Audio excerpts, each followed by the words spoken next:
So I pulled the trigger. Grazed him in the shoulder.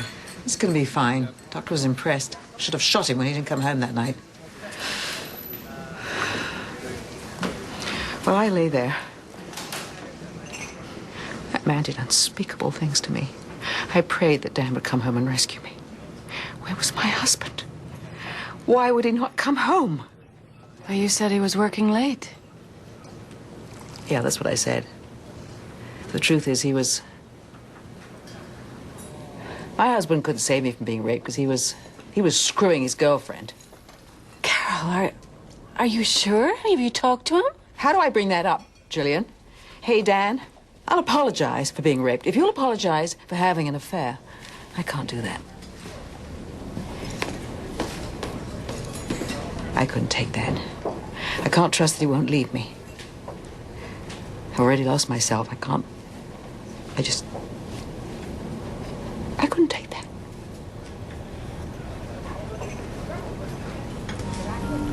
I think my dad is having me followed again. He won't admit it, but I think I saw the guy. I guess it's his way of trying to protect you. We didn't kill Eddie. But if one of us did, we would stand beside her and we would be grateful. And if that makes us guilty too, then fine. You'd all be willing to go to jail to protect the one who did this. You'd be looking at life. I came here to give you one last chance.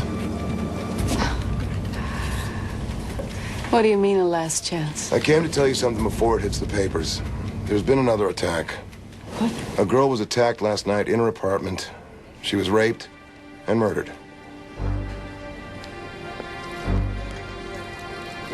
Well, Eddie's death didn't rid the world of crime. She was tied with latex strips. She was raped and then stabbed to death. Eddie Como lives was written on her wall.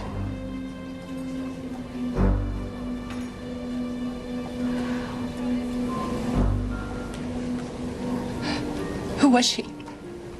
Her name was Sylvia Blair. She was a student at the university. Oh, my God. Oh, my God. It's Eddie. He's the one following me. I know it. No, it's not him. Eddie is dead. It's some guy who killed his girlfriend. Someone trying to confuse the police. There was evidence found at the scene that only the killer could know about. Evidence that never made the papers. So, what if Eddie Como was innocent?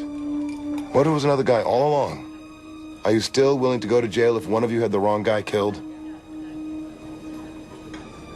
No, it can't be. Can it? No, this is absurd. You were just trying to get us to doubt each other. Miss Hayes. Think about it, ladies. Let's go. Miss Hayes, what do you think about this newest attack? Does it prove Eddie Como's innocent? What about the defense attorney's new witness? I have nothing to say. Jillian, did you persecute an innocent man? What about his wife and his baby? What do you have to say to them? There is no new evidence that Eddie Como was... What do you think Sylvia Back Blair off. would say to that? Miss Hayes, you haven't answered my That's question. enough, I said. You, back Jillian, off. did you persecute an innocent Wrap man? it up!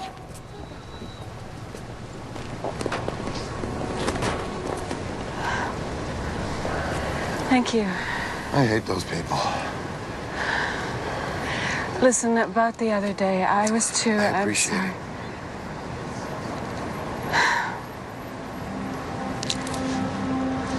it. You learned to build walls. I built those walls. Then I put a moat around them.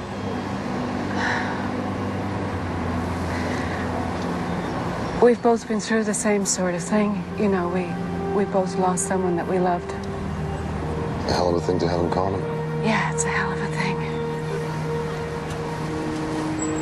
You can call Father Rendell at the Cranston Parish, and he'll tell you.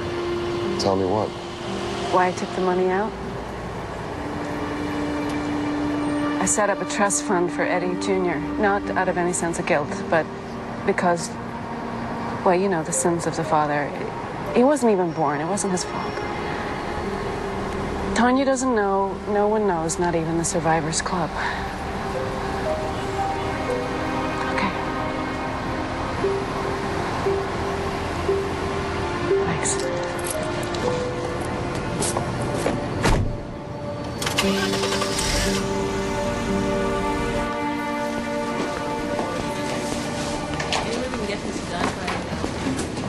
Hey, Griffin, we just got a hit on the deep-fried shooter in the parking lot. Show me. Guy had a military record. Gus Jacob Olson, formerly of New York, and get this, he spent 8 years in the Army as a sharpshooter. Hired gun theory's looking better and better. I don't know. I still can't believe those women were capable of it.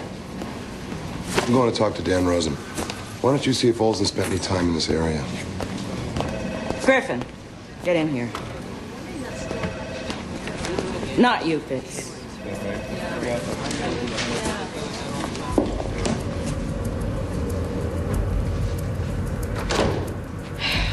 I got a call from Corporal Carpentier at the prison.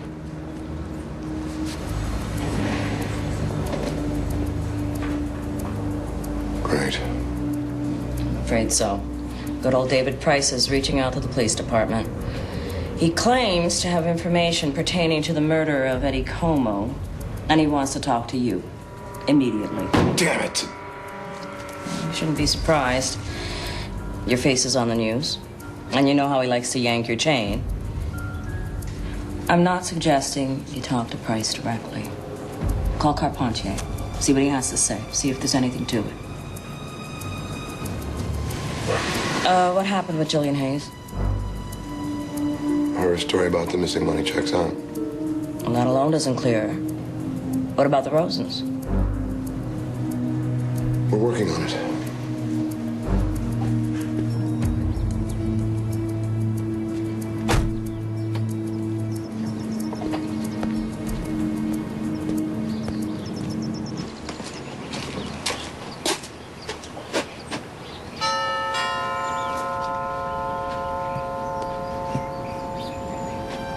Is your husband home, Mrs. Rosen? No. I called his office. He's not there. Well, he's not here. Mrs. Rosen, I just need to ask him a couple of questions. He liquidated his brokerage account. Do you know anything about that? You think he hired an assassin? You think he spent the money to kill my rapist, detective? My husband doesn't love me that much.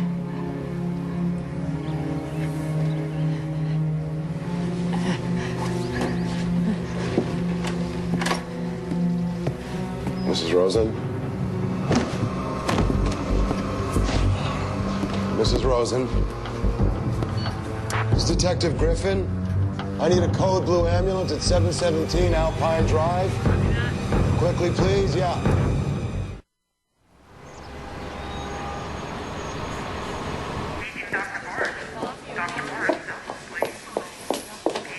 I got your call. Is she okay? Oh, looks like she overdosed on pills and alcohol. I knew she was upset, but She's over there.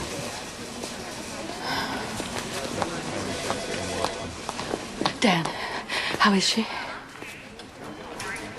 Apparently she took all her sleeping pills and a bottle of wine.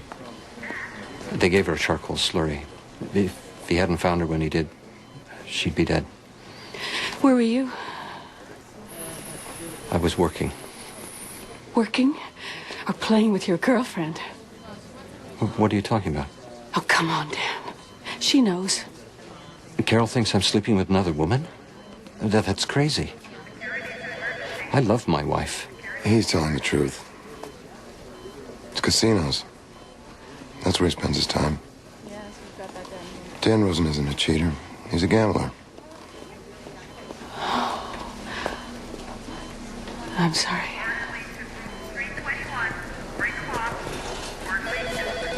Excuse me. Detective? Excuse me. Yeah, Griffin. Tanya Como's holding a press conference at a law firm in downtown Bellingham. Her lawyer's announcing a $50 million wrongful death lawsuit he's bringing against the city of Bellingham and the Bellingham Police Department. The mayor is having a heart attack. Great. Any news on Sylvia Blair yet? No.